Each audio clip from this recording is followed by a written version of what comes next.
Parisian fashion conglomerate DPHP wants Jaegook to shoot for their various luxury brands.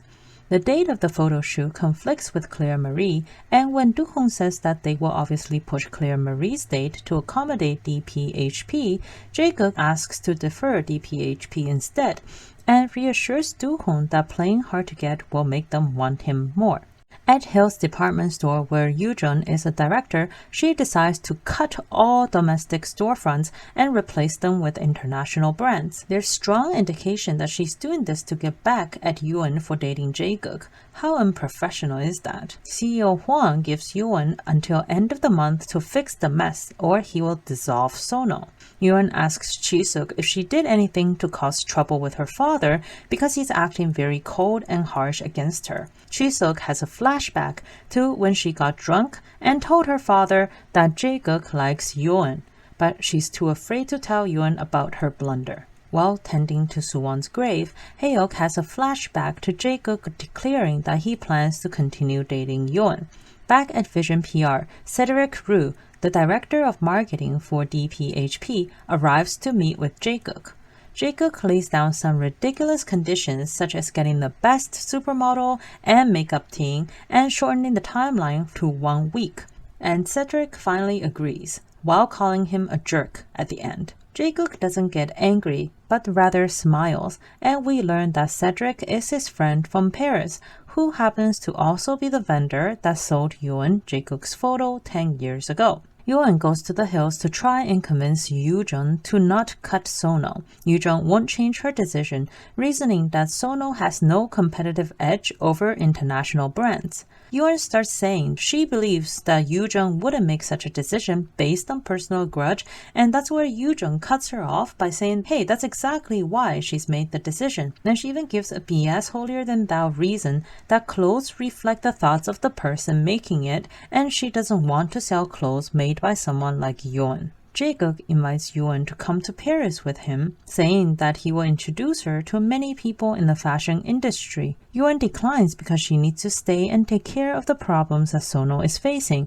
but encourages him to give it his all. Chi-suk tells her father that she and Mr. J aren't meant to be, and he shouldn't give Yoon a hard time about it either, because that would just embarrass her. Is she trying to protect Yoon? He chides her for not being aggressive enough and reiterates that if Sono is kicked out of the hills, he will get rid of the brand altogether. Chi-suk dangles a promotion before Kwon-soo, who is the production manager that has a thing against Yoon, and she gives him a promotion to spur him into using his hills contact to save. I'm starting to find Chi-suk a little endearing. So Kwon-soo sets up a golf game with the VP Choi from Hills and instructs Yoon to tag along. During the golf game, the VP avoids giving Yoon a window to discuss Sono. After the game, they sit down for dinner and he stalls business again, and even finds an opportunity to grope Yoon's hand instead. After dinner, VP Choi wants Yoon to ride in his car back to Seoul to grab another round of drinks.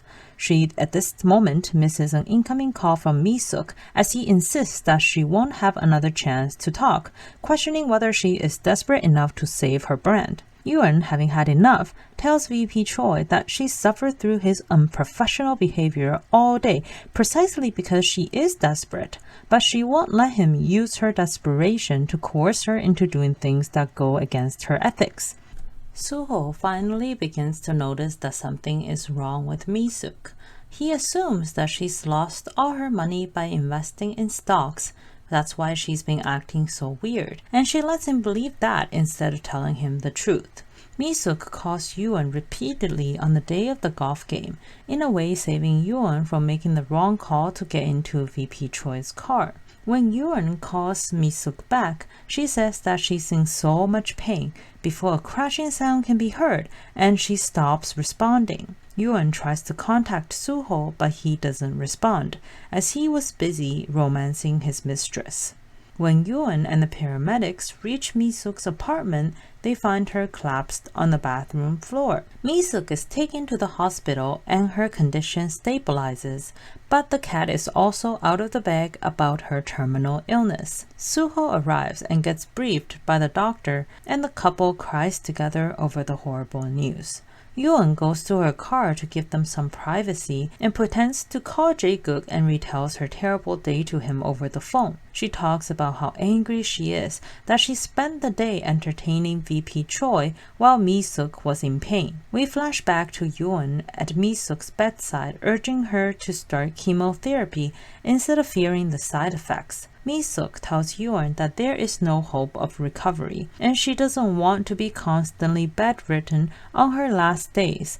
It's not how she wants to say goodbye to her daughter. Later that night, Suho cries at Mi-suk's bedside, disappointed in himself for not realizing that she was sick all this time. Yoon comes home and finds Jae-guk waiting for her outside her building. He tells her he finished a week's worth of work in 3 days so that he could come back early and be with her, and she cries freely into his embrace. In her apartment, Yoon asks Jae-guk for a one-time favor. Turns out she asked for an introductory meeting with Cedric from HPDP, where she shows him Sono's recent collaboration broadcast. When it ends, he tells her the story of how Jae-guk wrote the note about her passion becoming a Sono in her portfolio 10 years ago, again emphasizing that their encounter is fated. He also gives Sono the go-ahead to open a pop-up store in the Lafayette department store in Paris for 2 months. If Sono performs well,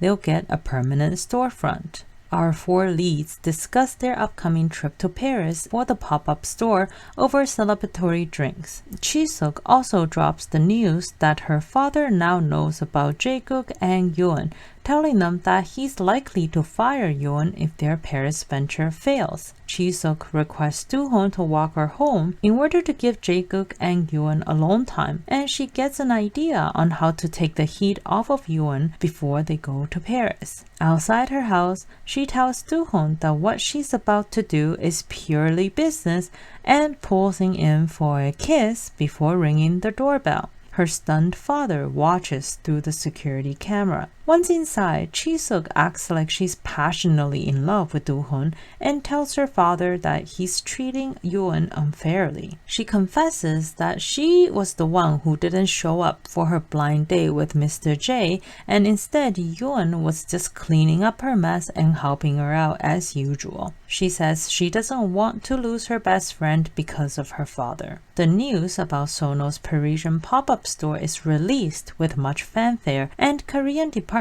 stores want to extend their contracts with Sono while reducing the fees. It's enough to give Yoon the power to meet with Yoojun and pull Sono out of Hills herself. The next day, Haeok calls Yoon and introduces herself as Suwon's mother, asking to meet. Yoon says that she sees no reason to meet Suwon's mother, but she will meet with Jae-guk's mother. And that's it for this episode. It took a little time, but I'm starting to develop affections for the characters.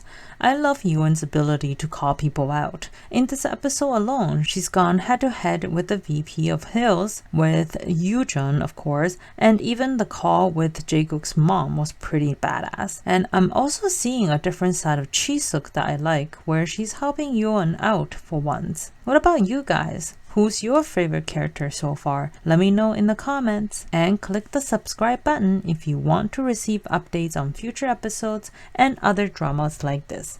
Thank you for watching.